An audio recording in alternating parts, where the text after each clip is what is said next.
In our last video, we discussed how Indira Gandhi's popularity decreased. We saw that there was unrest in Gujarat and Bihar because of rising prices, unemployment, corruption, etc. In this video, we will discuss what was happening in India on the eve of the emergency. Let us first discuss the deteriorating situation in Gujarat and Bihar. The trouble began in Gujarat. The state was run by a Congress regime notorious for its corruptions. The Chief Minister Chimnabhai Patel was popularly known as Chimanchor, meaning thief.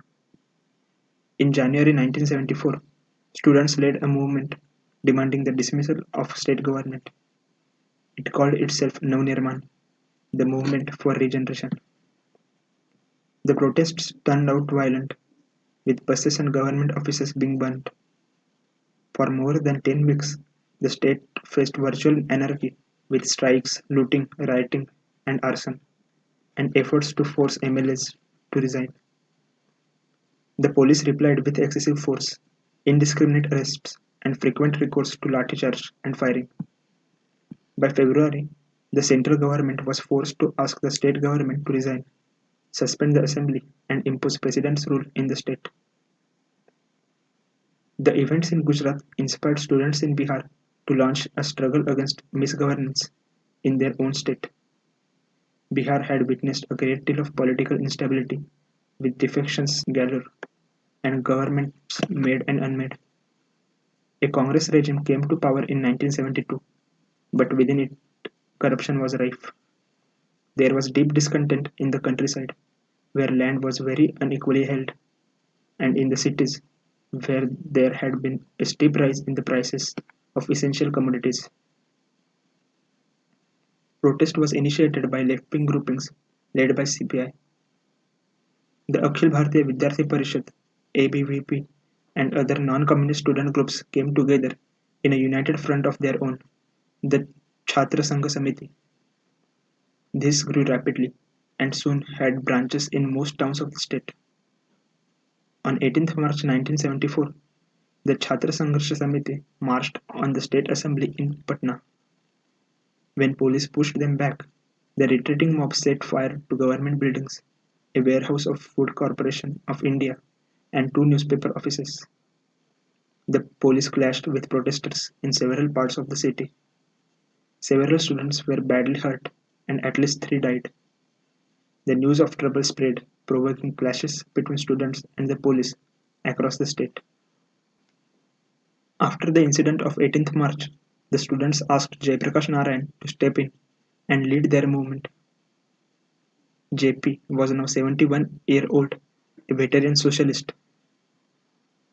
When the Chhatra Sangharsha Samiti asked him to lead their movement, JP agreed on 2 conditions: that it should be completely non-violent and that it should not be restricted to Bihar. On 19th March, immediately after the clashes in Patna, JP said he could no longer remain a silent spectator to misgovernment, corruption, and the rest, whether in Patna, Delhi, or elsewhere. JP asked students to boycott classes, to leave their studies for a year, and work at raising the consciousness of the people. All across Bihar, there were clashes between students seeking to shut down schools and colleges, and policemen called in by authorities to keep them open. In the towns, at least the support for the struggle was widespread. In Gaya, the authorities tried to clear the streets, but this provoked violence, with students raining bottles and sticks on the police and being answered by bullets. The riot left 3 people dead and 20 grievously injured. This incident took place in the middle of April 1974. The call was now renewed for the dissolution of the state assembly, for imposition of president's rule following the Gujarat example. JP was a figure of great moral authority, a hero of freedom struggle, who, unlike so many others of the ilk, had not been sullied by the loves and fishes of office. His entry gave the struggle a moral boost and also changed its name. What was till then the Bihar movement now became the JP movement. On 5th June, JP led a massive procession through the streets of Patna. The march culminated in a meeting at the Gandhi Maidan where JP called for a total revolution to redeem the unfulfilled promises of freedom movement. India had been free for 27 years, said JP, yet hunger, soaring prices, and corruption stalk everywhere. The people are being crushed under all sorts of injustice. Addressing himself to the students in the crowd, he warned that the road ahead would be a rocky one. You will have to make sacrifices, undergo sufferings, face lathis and bullets, fill up jails, properties will be attached. Yet he was convinced that in the end, the struggle would be worth it. In between the Gaya firings and JP's Patna speech, the country was paralyzed by a railway strike. Led by the socialist George Fernandez, the strike lasted 3 weeks, bringing the movement of people and goods to a halt. As many as million railwaymen participated. Western Railways, which serviced the country's industrial hub, was worst hit. There were militant demonstrations in many towns and cities. In several places, the army was called out to maintain the peace. JP movement consolidated all opponent parties. It came to include the Communal Jansangh and Jamaat-e-Islam, RSS, the Conservative and Secular Congress O, Socialists and the extreme left Naxalite groups. In its later phases, the movement depended for organization on RSS and Jansangh, which alone among its constituents had a strong well-knit organization, trained cadre, and branches all over the country, especially in northern and central India. In August, JP toured the Bihar countryside to a rapturous reception. He was driven in procession. After his tour, JP called for a conference of all opponent parties, excluding CPI, to channel the enthusiasm among the people into the nationwide people's movement.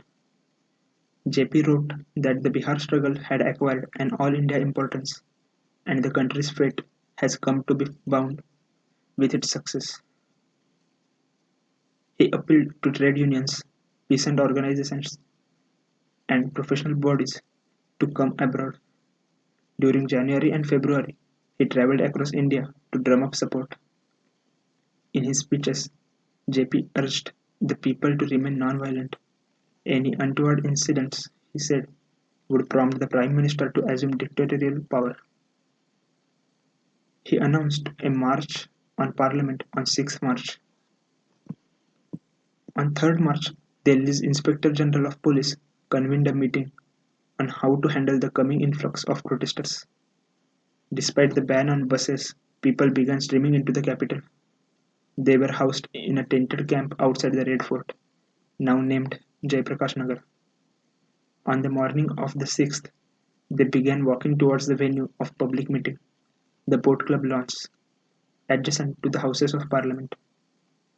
Leading them in an open jeep was Jayaprakash Narayan. JP was cheered by the crowds assembled along the way, who offered garlands and showered him with petals. The slogans on display were chiefly addressed to his rivals. Vacate the throne, the people are coming, said one slogan. Behind JP came jeeps bearing leaders of opposition parties. Altogether, it was one of the largest processions ever seen in Delhi, drawing an estimated 750,000 participants. There were representatives from all over India, but the largest contingents came from the states of Uttar Pradesh and Bihar. At the Boat Club launch, JP spoke in an emotionally charged voice. After the meeting, he led a delegation to Parliament, where he presented the Speaker with a list of movements' demand, which included the dissolution of Bihar Assembly, electoral reforms, and setting up of tribunals to investigate allegations against the Congress. A more detailed critique of JP's movement was offered by R.K. Patil, a former ISIS officer who had later become an admired social worker in rural Maharashtra. At JP's invitation, Patil spent 2 weeks in Bihar, traveling through the state and talking to a wide cross-section of people. He asked the question, what is the scope for satyagraha and direct action in a formal democracy? He argued that by demanding the dismissal of duly elected assembly, the Bihar agitation is both unconstitutional and undemocratic. The electoral process had to be reformed, made more transparent, and purged of the influence of power and money. Yet, once an election was held, its verdict had to be honored, for there is no other way of ascertaining the general opinion of people in a nation state except through free and fair elections. Patil wrote to JP, "Today, you are a force for good, but history records that the crowd can produce a Robespierre also. Hence, perhaps my instinctive aversion to the Bihar type agitation, whatever it might be.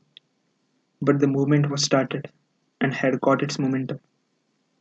The final nail in coffin was the Gujarat Assembly election and Allahabad court's verdict against Indira Gandhi. In our next video, we will discuss how emergency was imposed for the first time in the history of independent India. Thank you for watching this video. Please like, share and comment because discussion is solution. For more discussions, please subscribe our channel.